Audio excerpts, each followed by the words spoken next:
Assalamualaikum warahmatullahi wabarakatuh. Perkenalkan, nama saya Khofifah Indah Firdaus, NIM 19045076. Baiklah, di sini saya akan menjelaskan mengenai materi iklim suatu negara sebagai faktor politik. Iklim sangat mempengaruhi kehidupan manusia, yang mana salah satu contohnya adalah iklim menentukan jenis-jenis pangan yang dihasilkan dari wilayah pertanian setempat. Iklim juga dapat mempengaruhi gaya hidup manusia. Vitalitas manusia yang mendorong pencapaiannya secara kultural juga memiliki latar belakang iklim tertentu. Begitupun dengan politik. Kekuasaan politik ternyata juga memiliki hubungan atau juga bertalian dengan iklim wilayah yang fungsinya positif. Ada 3 jenis iklim, yaitu iklim dingin, panas, dan kering, yang mana efeknya serba membatasi bagi tempat tinggal manusia serta perkembangan kekuasaan politiknya. Baiklah, selanjutnya kita akan membahas satu persatu mengenai ketiga iklim tadi. Yang pertama yaitu iklim dingin. Zona iklim yang terlampau dingin itu biasanya terdapat pada wilayah sekitar kutub dan di pegunungan-pegunungan tinggi. Daerah ini pada umumnya memiliki tanah yang dingin dan beku karena tertutup oleh salju. Hanya di bagian-bagian tepi saja yang memberikan kemungkinan untuk munculnya musim semi yang pendek bagi tumbuhan jenis rumput dan lumut. Daerah yang memiliki iklim dingin ini biasanya disebut dengan tundra. Pada daerah tundra ini tidak bisa menampung penduduk yang banyak dan hanya dimanfaatkan untuk beternak rusa kutub saja. Daerah yang selanjutnya yaitu taiga. Pada daerah taiga ini suhu udaranya tak begitu ekstrim, sehingga wilayahnya bisa berupa hutan-hutan pepohonan dengan yang memiliki daun seperti jarum. Musim dinginnya amat panjang, sedangkan musim bagi kemungkinan tumbuhnya tanaman bahan pangan itu terlalu pendek, sehingga penduduknya juga sangat jarang sekali. Iklim yang kedua yaitu iklim panas. Iklim panas ini merupakan iklim yang dapat membatasi perkembangan politik, yang mana iklim ini terdapat di daerah sepanjang garis ekuator dan kawasan yang berbatasan dengan area kutub.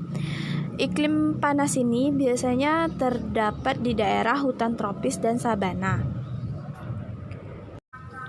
Iklim yang ketiga yaitu kekeringan. Kekeringan ini dapat menghambat perkembangan politik karena wilayah-wilayah di permukaan bumi yang terdiri atas gurun-gurun biasanya bisa menjadi tempat hidup bagi manusia apabila masih dapat menyajikan air dalam jumlah yang cukup untuk mendukung usaha pertanian penduduk dan menyediakan sumber daya tambang yang dapat diolah.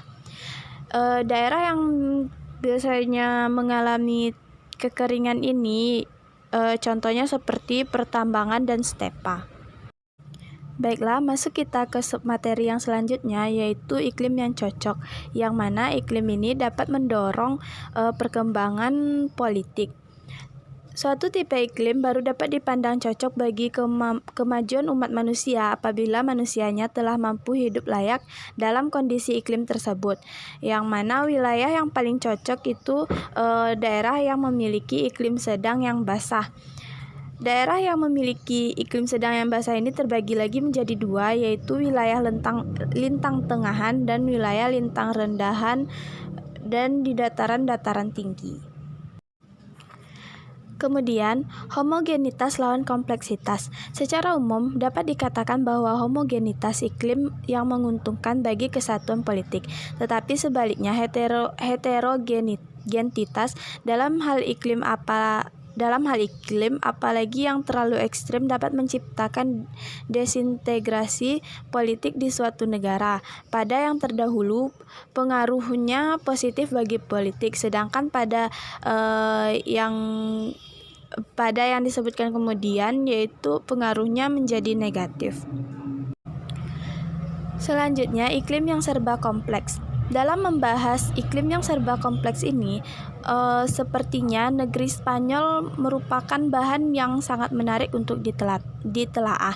Meskipun Spanyol pernah termasuk salah satu wilayah yang ditaklukkan oleh Romawi, arealnya terlalu sempit untuk mewujudkan kekuatan yang dominan secara klimatis, sehingga dapat menumbuhkan suatu unit politik tersendiri. Selanjutnya, iklim dan peperangan. Iklim juga dapat mempengaruhi kemampuan negara untuk melakukan peperangan karena hal tersebut memiliki hubungan yang erat dengan struktur perekonomian bangsa. Peperangan yang modern pasti memperhitungkan berbagai kebutuhan seperti peningkatan produksi, pangan, tekstil, peralatan militer, serta kebutuhan yang lain. Iklim dalam persebaran dan variasi musimannya sepanjang tahun itu memiliki pengaruh yang besar atas sukses atau gagalnya peperangan, baik bagi pihak penyerbu maupun pihak yang mempertahankan wilayah negerinya.